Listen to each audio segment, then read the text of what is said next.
ዛሬ እንግዲህ ስለ ሰየው ለወራ ነው የመጣው። ሰየውን እንግዲህ ብዙዎቻችሁ ታውቁታላችሁ ብዬ ተስፋ አደርጋለሁ። በመጀመሪያ ለዚህ ቻናል አዲስ ከሆናችሁ ሰብስክራይብ አድርጉ ማለት ነው ውዶች፣ ማሮች፣ ፍቅሮች፣ ሁሉ ነገሮች መተንላችኋል ማለት ነው። ከኩሽናው ከመዳም ኩሽና እና እናመሰግናለን ውዶች፣ ሰብስክራይብ ስለምታደርጉ በጣም ነው የምናመሰግነው። እንግዲህ አክባሪው ያክብርልን እያልኩኝ እንግዲህ የእውነት ብቻ ምን እንደምል አላውቅም፣ ቃላት የለኝም ማለት ነው። በጣም ነው የማመሰግነው። ቴንኪው።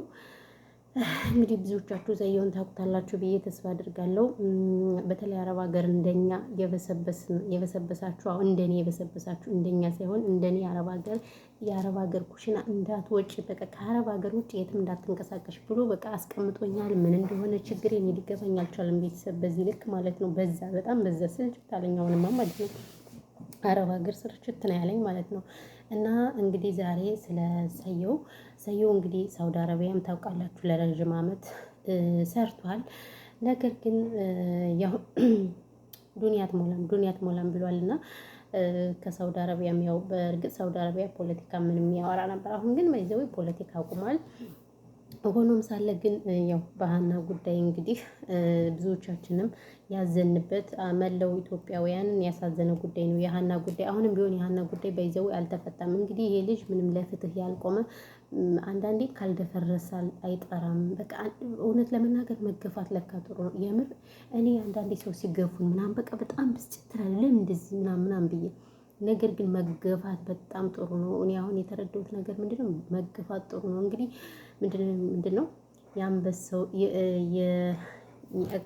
ከአባቴ ባድማ ነው የተኛውን በሬ ምንድነው ቢንቢ ያለኝ ጋር ቆስቁሰው አደረጉት አውሬ ምን ነው መሰለኝ የሚባለው ማለት ነው።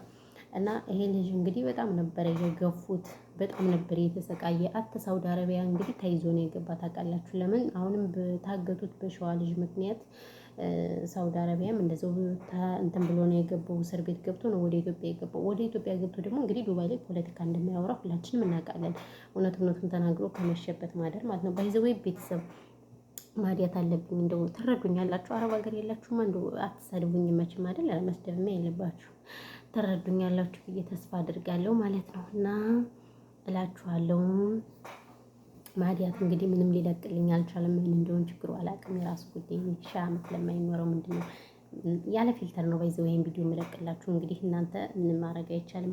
እና እላችኋለሁ እንግዲህ ሳየው አሜሪካ ገብቷል ማለት ነው። አሜሪካ እንግዲህ እድሜ ለወንድሞቹ። አንዳንዴ በቃ መከታ ሲኖራችሁ ደስ አይልም? መከታ በቃ አጋዥ፣ አይዞህ እኔ ያለሁልህ የሚላችሁ ሰው ሲኖር ከጎናችሁ ደስ አይልም? የምር ብዙውን ጊዜ ስንቸገር የሚረዳን ሰው የለም።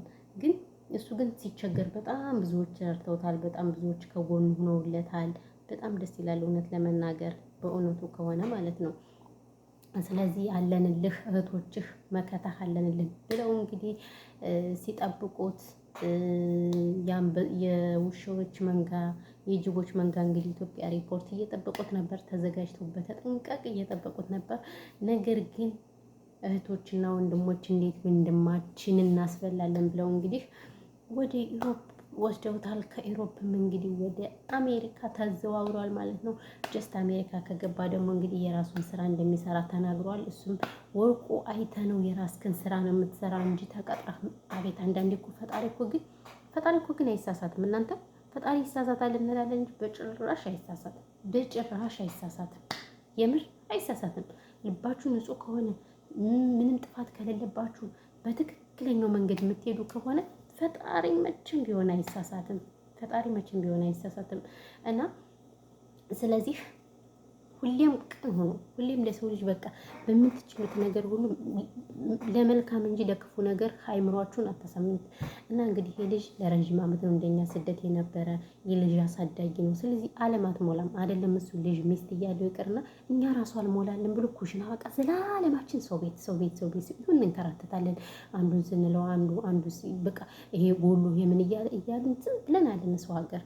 እንኳንስ እሱ ግን ባለ ሚስት ነው ባለ ትዳር ነውና በቃ ዓለም አልሞላ ስትል አሁንም ተመልሶ ደግሞ ወደ ዱባይ ሲሄድ እንግዲህ ምቀኛዎች ሰርተህ እንዳትበላ ብለው ምንም ባላደረገው ከመሬት ተነስተው እንግዲህ ሀገራችን ዱባይ ሀገር ለቀህ እንድትወጣ ቢባልም ነገር ግን እንዳልኳችሁ ሁሌም ፈጣሪን ስትለምኑ ሰው ይውደደኝ ብላችሁ ለምኑ። እውነቴን ነው የምላችሁ። ገንዘብ ሰው ካልወደዳችሁ ማፊ ፋይዳ።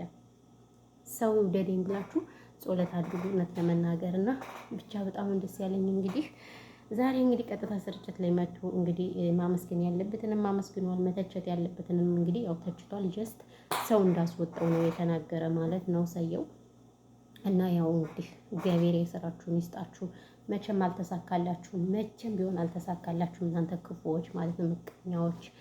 እና ያው ሰው እንዳስወጣው ነው የተናገረ ማለት ነው። አሁን እንግዲህ ሲናገር ሰው አስወጥቶት ነው እንጂ ምንም ሌላ ኬዝ ሳይሆን ሰው ነው። ገባችሁ? ባለስልጣን ተብዬዎች